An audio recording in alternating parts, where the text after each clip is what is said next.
দেখো অতি পরিচিত দুটো সবজি, তোমরা নিশ্চয়ই বুঝতে পারছো এটা ভাতের প্রথম পাতে সকলের প্রিয় সহজ সরল রেসিপি তোমাদের সঙ্গে শেয়ার করতে চলে এলাম। ব্লগটা তোমরা দেখতে থাকো।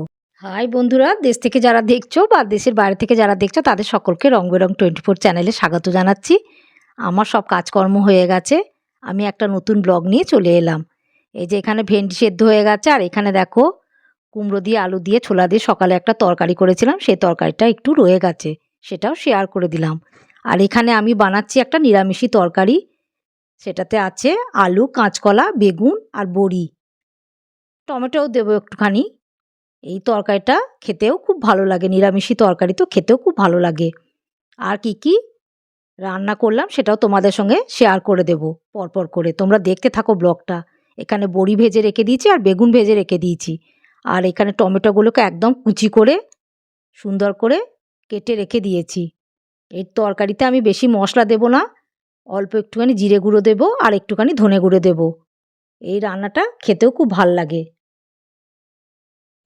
আমার কাঁচকলা, আলু, বেগুন, বড়ির তরকারিটা হয়ে গেছে, সেটা তোমাদের সঙ্গে শেয়ার করে দেব।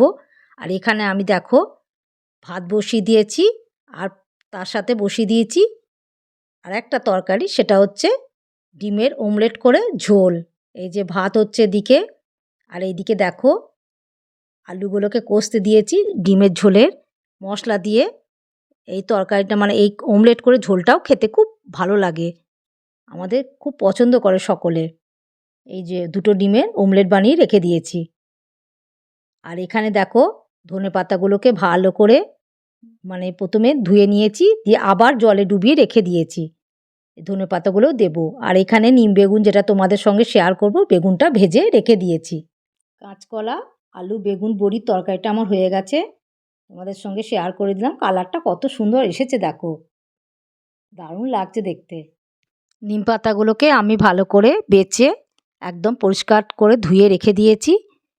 আর বেগুনটা তোমাদের সঙ্গে আগেই শেয়ার করেছি, এই যে বেগুনটা ভেজে আমি রেখে দিয়েছি। শেষে এটা আমি করব, এই বেগুনগুলো নিম পাতা দিয়ে মিশিয়ে দেব। এই রেসিপিটাই তোমাদের সঙ্গে শেয়ার করব, তোমরা পুরো ব্লগটা দেখো। আর এখানে আমি বানিয়ে নিয়েছি আজকে একটু চাটনি। এই চাটনিতে আছে খেজুর, আমসত্ত্ব, টমেটো আর কিশমিশ। এই চাটনিটাও খেতে দুর্দান্ত লাগে। এটা হচ্ছে শেষ পাতের, আমাদের শেষ পাতের রান্না।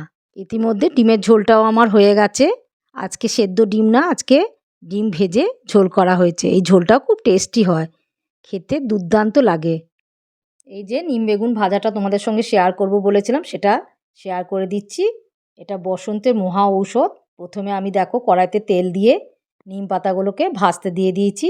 নিম পাতাগুলো ভাজা ভাজা মানে একদম কটকটে করে ভাজা হবে। তারপরে আমি এখানে বেগুনগুলো এর সঙ্গে মিশিয়ে দিয়ে ভালো করে ভাজবো। এই ভাজাটা খেতে সবাই পছন্দ করে, দারুণ খেতে লাগে। এই দেখো বেগুনগুলো আমি মিশিয়ে দিয়েছি নিম পাতার সঙ্গে, ভালো করে এগুলোকে ভেজে নেব, তাহলে নিম পাতা আর বেগুন একসঙ্গে সব মিশে যাবে। তোমরা কে কে পছন্দ করো অতি অবশ্যই কিন্তু জানাবে। নিম বেগুন যে ভাজা কমপ্লিট, এই রান্নাটা তোমরা বাড়িতে ট্রাই করতে পারো। এটা জানি অনেকেরই পছন্দ। ভালো লাগলে লাইক করো, শেয়ার করো, সাবস্ক্রাইব করো।